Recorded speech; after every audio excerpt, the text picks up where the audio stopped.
Então, eu vou estar falando um pouco sobre o auxílio emergencial e as reclamações de algumas pessoas que, quando o marido, de uma dona de casa precisa trabalhar de carteira assinada, fica temendo perder o auxílio emergencial. Então, vamos entender o que acontece. O auxílio emergencial, nos dias de hoje, ele é muito essencial para as famílias. Por quê? Primeiro, por conta da pandemia, nós tivemos aí as dificuldades. Muitas pessoas que moravam de aluguel foram despejadas, tiveram que mudar, de lugares. Então, a pandemia causou algumas dificuldades. Então, o país está em recuperação. Algumas pessoas perderam emprego, né? Então, essas recuperações elas não vão acontecer de um dia para o outro. O que acontece é que os R$ 600 dados pelo auxílio emergencial, ele tinha que ser para a dona do lar, tá? Porque mesmo que o marido dela viesse a trabalhar de carteira assinada, por um salário mínimo, ainda com esses R$ 600, ela ainda tem dificuldade. E de onde está vindo essa dificuldade? Nos últimos dias, nos últimos anos, as creches, por exemplo, quem tem filho pequeno, né, a gente sabe que recebe um pouquinho mais 150 por criança, da questão do auxílio emergencial prometido lá pelo Lula quando ele entrou na presidência. E ele tem cumprido isso, tá? Então, a criança menor, a maior tem aquele programa Pé de Meia, né, que é do ensino médio, e a criança menor recebe esse valor. Só que o que acontece? As creches elas agora estão em meio período, ou seja, antigamente a dona do lar, podia colocar a sua criança na escola e só pegar essa criança à tarde. E na escola a criança se alimenta, a criança tem a higiene bucal, aprende a escovar o dente, passa por processo de socialização, educação, brincadeiras, tudo aquilo que vai fazer com que a criança não sofra traumas durante a infância. Porque essa dona do lar, quando ela não tem dinheiro para alimentar os seus filhos, essas crianças acabam ficando em dificuldade. Algumas pessoas acabam caindo no crime de abandono de incapaz quando deixa a criança dentro de casa para ir trabalhar, tá?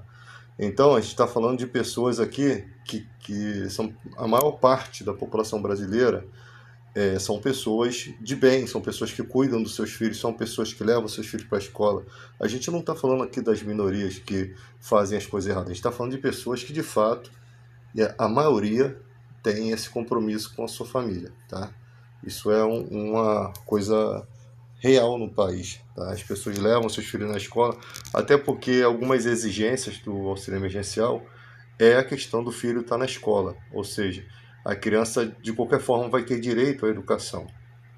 E isso é importante, porque o objetivo do Bolsa Família, que algumas pessoas criticavam, que era muito pouco, no início o objetivo era manter as crianças na escola, porque o governo tem gastos com educação, tem que pagar os professores, tem gasto com todo o aparato da escola, hoje em dia as escolas têm ar-condicionado, tem todas essas questões, tem a merenda, aí você paga a escola, o governo gasta dinheiro com a escola para as mães não levar seu filho para a escola. Então, tipo assim, a educação ela vem junto com o alimento, ela vem junto com a saúde bucal, né? Porque na escola, quando é pequenininho, tem aquele momento para escovar o dente, tem todo aquele ensino, Então, a escola é um conjunto de coisas que trazem valores para o futuro membro da sociedade, futura pessoa que vai ser alguém na sociedade. Então, ali está se criando aquela pessoa. Então a escola em meio período, a creche em meio período, ela dificulta a dona do lar de conseguir trabalhar, tá? Porque se a creche integral, muitas vezes a pessoa já tem que pagar alguém para poder pegar o filho na creche mais tarde, né? Se a creche não for integral, essa mãe vai ter as despesas alimentar, tem que calçar, tem que vestir, tem que cuidar da saúde, da higiene da criança, tem uma série de cuidados. Na parte da educação, uma recomendação minha é que toda a escola exigisse que os alunos fossem para a escola com material cedido pelo governo. Para quê? Para que isso? Para não existir bullying, tá? Para que aquela criança mais pobrezinha, ela se identifique, ela não fique com vergonha de usar a mochila do governo, tá? O uniforme do governo. Então, deveria ser uma exigência o uniforme padronizado, só do governo, só pode entrar com o uniforme do governo, tá? Isso faz com que todos se sintam em pé de igualdade e ninguém seja recriminado, discriminado, tá? Por conta da pobreza. Porque alguns querem ir com roupas mais bonitas, aí o outro já não quer, já vai ter que pedir para a mãe para comprar um tênisinho, uma roupinha melhor. Então, o uniforme de escola tinha que ser padronizado, tá? Vamos começar a entender a questão social, porque no futuro você vai trabalhar numa empresa, você não vai poder ir como você quer, tá? Você vai ter o uniforme da empresa. Então, não é vergonha nenhuma. O governo está cedendo, está gastando recursos. Que o governo também faça um material bom, né? Até eu vejo que os materiais hoje em dia não são materiais sem qualidade, não. Mochilas, né? Tem material de qualidade, realmente, lápis de cor, as coisas que a escola dá. Isso ajuda em muito as pessoas que têm mais dificuldade, porque o material escolar é uma das coisas que traz mais dor de cabeça, trazia mais dor de cabeça para as donas de casa, porque chegar a virada do ano, dezembro, já tinha que se preocupar como é que seria janeiro, como é que seria a volta das férias para a compra do material. Então muitas famílias se endividavam, as empresas rebentavam dinheiro, né? Colocavam material no olho da cara. Então a escola tinha que padronizar tudo, desde o caderno, desde o lápis, desde a borracha, todo o acessório da escola, tá? Então isso faria com que essa dificuldade fosse sanada, tá? Então, mas eu quero comprar um caderno de 20 matérias. Não, seu caderno vai ser o caderno que a escola vai ceder, tá? Até porque nós estamos numa era digital. Muitas coisas podem ser vistas no computador, pode ser projetado na tela, podem ser feitas de forma muito mais independente do que na época antiga. Você tinha que carregar 8, 10 livros dentro da mochila, tá? Então, padronizar essa questão da educação, tá? Então, eu sou a favor do auxílio emergencial permanecer, né? Porque, por exemplo, e também da pessoa, do pai de família poder trabalhar, né? E se ele ganhar assim um salário mínimo, até um salário mínimo em carteira, e a mãe ganhar os R$ 600, eu acho que seria o básico para se sobreviver, tá? Então, porque uma pessoa às vezes não tem casa, tem que morar de aluguel, ela tem que pagar o aluguel, entendeu? O governo pode ajudar nisso. Antigamente pegavam esse dinheiro, cara, e era investido nos bancos. Os bancos pegavam esse dinheiro a juros miseráveis. Muito do nosso dinheiro serve para recuperar empresas, tá? E esse dinheiro muitas vezes não volta. Se você for ver as empresas no país aí, um montão de empresas devendo à União, entende? E ninguém reclama. Agora, quando o dinheiro é restituído de forma social, porque se você vários projetos sociais aí que pegam emenda parlamentar e quando você vai ver tem lavagem de dinheiro. Então, esses recursos que voltam para o povo são recursos pagos dos impostos que você paga. E todas as pessoas pagam impostos. Mas a pessoa comprou uma unha de acrigel. Mas essa unha chegou com imposto.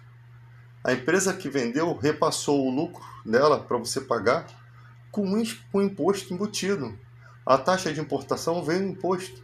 Tudo que você compra é imposto, tá? Então, tipo assim, não devia a pessoa gastar com aquilo? Sim, mas a gente não tem como mandar na vida das pessoas. Até porque o imposto é cobrado de todas as pessoas. Todos pagam imposto. O cara compra um hambúrguer ali dentro da comunidade que ele mora. Aquele hambúrguer foi comprado pelo dono da lanchonete. Pagou imposto. E imposto alto, tá? Não é imposto pequeno, não. Comprou gasolina, tem imposto. Então, esse dinheiro é da própria sociedade, que está voltando para a própria sociedade, que está movendo a economia, está aumentando o poder de compra das pessoas. Mas a pessoa vai pagar um aluguel. Ué, o dono da casa que está alugando, a casa não vai ter lucro, ele não vai fazer gasto com aquele recurso, e esse recurso não vai gerar para o país uma receita, tá? Então, é um capital de giro, é você investir dentro do país. Eu até sou de acordo em começar a liberar os FGTS de pessoas que pediram conta, entendeu? A pessoa pediu conta, ela não tinha que ter o FGTS, tinha que ficar bloqueado por pouco tempo e depois ser bloqueado, depois ser desbloqueado, para ela utilizar esse recurso, porque esse recurso injetado na economia, ele gera renda, ele gera vendas para o comércio, né? Então o comércio precisa vender, essa pessoa tem um dinheiro, compra do comércio, o comércio gera emprego, porque precisa de empregado. Então todo o dinheiro injetado na economia, no país, ele vai gerar boas coisas para a sociedade, porque ele já está em imposto, o imposto vai melhorar, né? O país vai recolher mais imposto, o imposto vai voltar para a sociedade. Então não reclame quando o governo estiver fazendo algo pela sociedade, porque esse papo de rico que eu pago imposto, se você for ver, quem paga mais imposto são os pobres, nós somos a maioria. Então o rico fala que paga imposto como se o pobre não pagasse também. Ah, é igual a outra aí, a Jojo, falando, não, esse dinheiro aí do Bolsa Família aqui, ó, de mamãe, até parece. São umas falas assim, sem noção. Até parece que só ela que paga imposto. E tem um monte de gente rica aí que está sonegando imposto, né? Que não declara o imposto de renda direito, né? Que tem sujeira por debaixo dos panos. Vira e mexe tu vê os outros tomando um golpe aí, por quê? Faz acordo de boca, né, para poder alugar apartamentos, e os outros ficam morando no apartamento dele até a justiça despejar, que demora, porque fez acordo de boca. Não fez o acordo direitinho com a imobiliária, né, que vai entrar na justiça, que vai cobrar daquela pessoa que sabe. Não, tudo isso para não pagar o imposto de renda. Aí acaba sofrendo certas situações. Tá? Então é isso aí, galera.